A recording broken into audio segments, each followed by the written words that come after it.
हमारी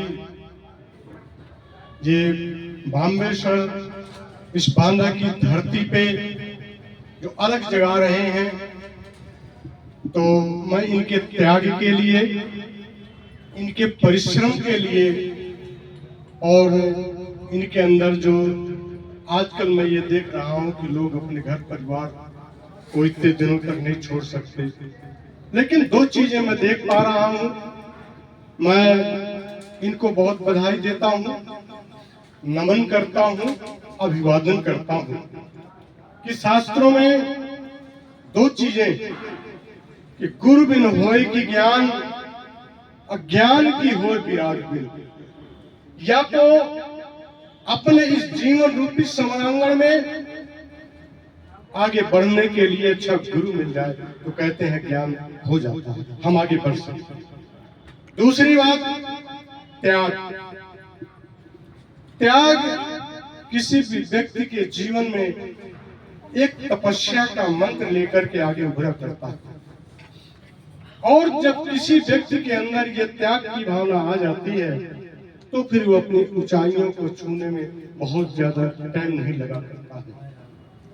मैं इनको इसलिए सबसे ज्यादा आभारी मानता हूं कि इस MRK वेलनेस प्राइवेट लिमिटेड में हमारे जो आज ये जो बहुत बड़े, जिनका नाम मैं केवल सुना करता था और फोटो और पिक्चर में देखा करता था, इन्होंने आज यहाँ इनसे हम सबको आपके बीच में प्रत्यक्ष रूप से जो रूबरी हमको करवाया और अपने अमृत वचनों से जो हमको इस महा अजय संसार रिपु जीत सके सो वीर, बड़ी गंभीरता के साथ अपनी अमृत वाणी से जो हमको सरोवर किया, इन्हें नहलाया।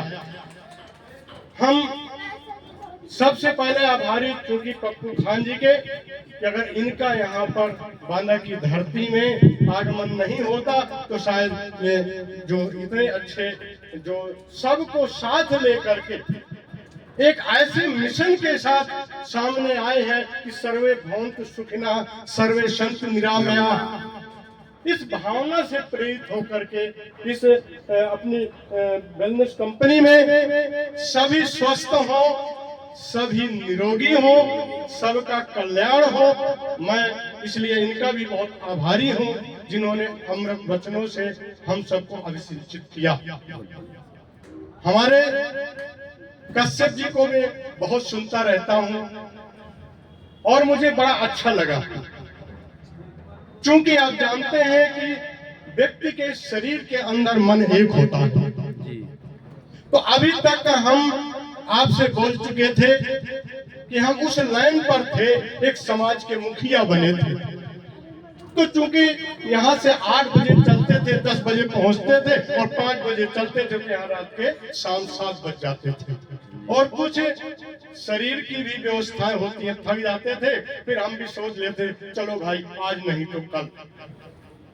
ऐसा करते करते चूंकि काफी समय व्यतीत हो चुका है, पर नहीं, मन के मते नचालिए मन के मते अनेक, ये मन के मारे मर गए ये काजी मुल्ला शेख। मन के बहुतक रंग है कि क्षण क्षण बदले जोय, एक ही रंग में जो रंगाए। हम अपने MRK wellness private limited company के ऊपर हमें अपने मन को अब लगाना होगा, और जब मन को लगाएंगे तो आने वाले समय में हम एक दिन होंगे कामयाब, होंगे कामयाब, हम होंगे कामयाब। Thank you, thank you, thank you, बहुत बढ़िया। मैं बहुत ही, भले ही यहाँ इतने सारे लोग हैं, सभी लोगों ने अपना अमूल्य समय दिया, इसके लिए आप सभी आभारी हैं। और हमको केवल संसार में जो कुछ भी हो रहा है, मैं भी देख रहा हूं। एक संत समागम में मैं भी अपने बच्चों को भी छोड़ने के लिए गया था, जितनी जबरदस्ती हुई। हमको आगे आने वाले समय में आप जानते हैं कि कितना महंगा युग आने वाला है। विद्या तो ग्रहण करनी ही है, लेकिन उसके साथ साथ संसार में क्या हो रहा है उसको देखना है। जी रामायण में एक चौपाई है कि देखिए संसार में क्या हो रहा है, सब लोग आप लोग देख और देख करके फिर सुने और सुन करके गुनिए, मन माही अपने मन में अपने हृदय में धारण करें और जो हमारे लिए अच्छा दिखे, उचित दिखे, फिर हमको उसको स्वीकार करना पड़ेगा। इन्हीं बातों के साथ अभी जिस क्षेत्र में हो, उद्योगिनम सिंहम उपैति लक्ष्मी, जो व्यक्ति उद्योगी होता है, जो व्यक्ति परिश्रमी होता है, तो कहते हैं लक्ष्मी उसी का वर्णन करती है। अगर हमको इस क्षेत्र में काम करना है तो हमें अपने नींद का भी त्याग करना पड़ेगा और साथ में परिश्रम भी करना पड़ेगा। तो उद्योगिनम सिंहम उपैति लक्ष्मी, दैववृत्ति का पुरुषावधि, दैव देगा या भाग्य देगा, ये एक प्रायपन है। दैव नहीं देगा, हमको कर्म करना पड़ेगा, ये कर्म युग है। तो हमें इस क्षेत्र में थोड़ा सा भी अगर परिश्रम कर देंगे तो सफलता जो है आपके चरणों की दासी बनेगी और कुछ दिन बाद हम आप सभी लोग कामयाब होंगे, स्वस्थ होंगे। और जिसकी आकांक्षा है, क्योंकि आज के युग में धन है तो नर, नहीं तो पूरे घर वाले होता है गधा। जिस गधे को अभी सर ने बताया था ना कि कितना कीमती उसके गले में बहुमूल्य हार था, लेकिन उसकी कोई कीमत नहीं है। तो सर लोग पता नहीं कितनी दूर से, मेरे भी दिमाग में था, आज चूंकि मेरा भी बहुत ही व्यस्त कार्यक्रम था, लेकिन नहीं, सर ने कहा, मेरे भी दिमाग में आया कि सर लोग इतनी दूर से चल करके राजस्थान से जाने, कहां से इतनी दूर आ सकते हैं, तो मैं तो बांदा जिले का ही रहने वाला हूं, क्या मैं नहीं पहुंच सकता?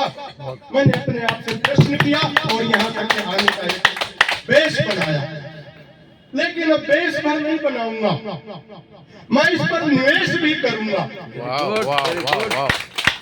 केवल बेस बनाने से काम चलने वाला नहीं है, अब कुछ निवेश करना पड़ेगा। समय का भी निवेश करूंगा और अर्थ का निवेश। देखिए, अपनी क्षमता के अनुसार वो निवेश कहलाता है। जब हमारे बड़े बूढ़े बच्चे सब लोग अगर स्वस्थ होंगे तो स्वस्थता के लिए हमें कुछ न कुछ निवेश भी करना पड़ेगा। और निवेश करने के बाद फिर आप जानते हैं, हमारा भूत ये भानु यहाँ इसी पृथ्वी से ओस के रूप में कुछ अर्घ लेता है और जब बरसात आती है कई गुना देता है और इसके बाद पूरे हमारे संसार भर के लोग, पूरे किसान लोग खुश हो जाते हैं। तो कुछ ना कुछ अंशदान करना होगा और उस अंशदान के उसमें प्रतिकार रूप में हमें कुछ न कुछ प्राप्त होगा। बस यही है। और मैं ज्यादा न बोलते हुए, ज्यादा समय न लेते हुए मैं जरूर अपनी वाणी को विराम दूंगा। विराम देने से पहले मैं आप सब लोगों को एक आगाह करूंगा कि आप सब लोग एक अच्छे मानव बनकर के, अच्छी सोच के साथ आप सभी को आगे आना होगा, परिश्रम करना होगा। तो आप निश्चित आगे आने वाले समय में हम समाज के लिए, अपने परिवार के लिए, अपने लिए कुछ बन सके और बनेंगे, ये हमारा निश्चित आप सभी लोगों से वादा है, विश्वास है। क्योंकि परिश्रम वो पारस मणि है जिसके सहयोग से हम किसी भी धातु को सोना बनाया जा सकता है। बस हम जरूर सर जी इतनी दूर से चल करके हम लोगों के बीच में जिस अमृत वाणी के द्वारा अभिषेक किया है, इनके शब्दों को अपने अंदर समाहित करते हुए और आगे आने वाले समय में सभी लोगों को परिश्रम करना है, आगे बढ़ना है। इन्हीं शब्दों के साथ सभी लोगों को साधुवाद।